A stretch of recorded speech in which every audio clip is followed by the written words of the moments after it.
రంజాన్ పండుగ పురస్కరించుకొని పెద్దపల్లి జిల్లా మంతెనలో ప్రభుత్వం తరపున ఏర్పాటు చేసినటువంటి ఇఫ్తార్ విందులో ఐటీ పరిశ్రమల శాఖ మంత్రి శ్రీధర్ బాబు పాల్గొన్నారు. ముస్లిం పెద్దలతో కలిసి ఆయన ప్రార్థనలు చేశారు. ప్రతిరోజు ఉపవాసం చేస్తూ అల్లాహ్ను కొలుస్తున్న మైనార్టీ సోదరులందరికీ కూడా రంజాన్ శుభాకాంక్షలు తెలియజేశారు.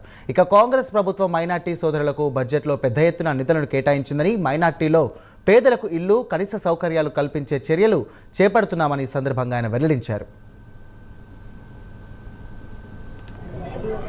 సంవత్సరంలో చేసుకునే ఈ ఇఫ్తార్ విందు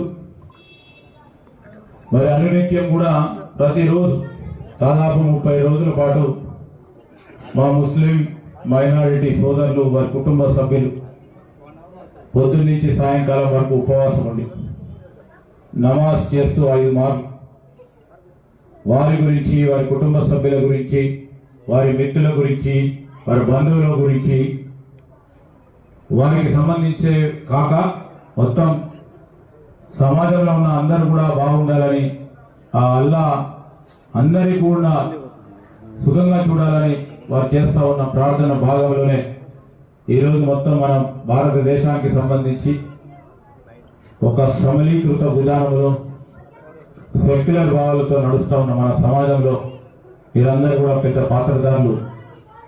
ఈ సంవత్సరం